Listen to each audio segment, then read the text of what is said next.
Hi guys, welcome to Course in Miracles week 7, and we're doing Healing and Wholeness part 1. Whether you're joining us for the first time, you are welcome to start at this point and then go back or go forward. There is simply no wrong way to do the Course in Miracles. So we will talk about healing and joining. We will talk about the mind of atonement. And remember, we are not talking religiously. We're not looking at these titles sound like religious titles, but we are not studying them as religious titles because we have people from every walk of life. We're looking at them as changes of mindset, okay?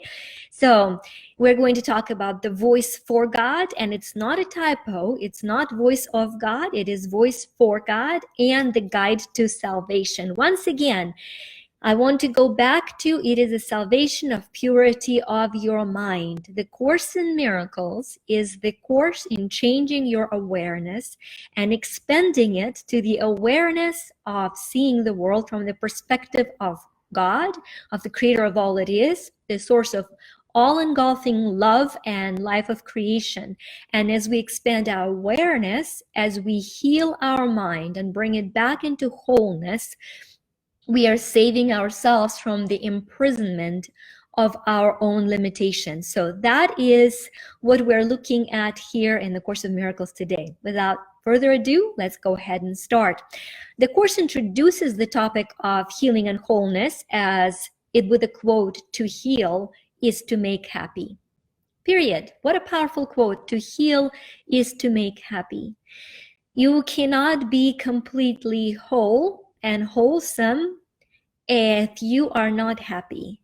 And you truly, when you are completely happy, you're in a place of healing, not only your mental and spiritual, but also your physical well-being. And the law of cause and effect would dictate that the cause is your inner world and the effect is your outer world. So it becomes less important to know whether it was an incident in your life that quote unquote robbed you of your happiness and you internalized that incident and it became a hurtful reminder that has been haunting you, robbing you of your happiness and wholeness, and or whether first there was a fear of losing something and that fear then further developed into the reality of misery.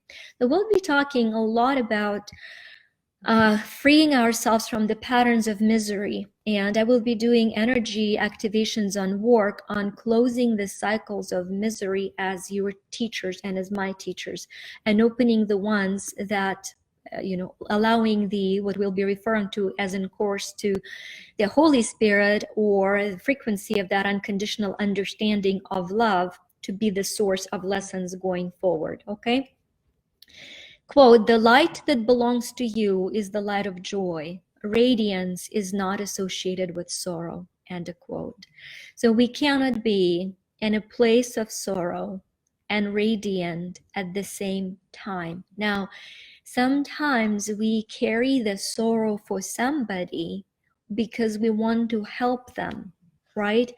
And that is that first level of empathy. When you see another suffer, you want to carry them. And so the next step is allowing God carry them and allowing your radiance, your joy, and your happiness radiate towards them to show on a subconscious level to their mind that it is a possibility. So we're not talking about the denial of someone's suffering or mocking their disconnection from the source of joy and healing.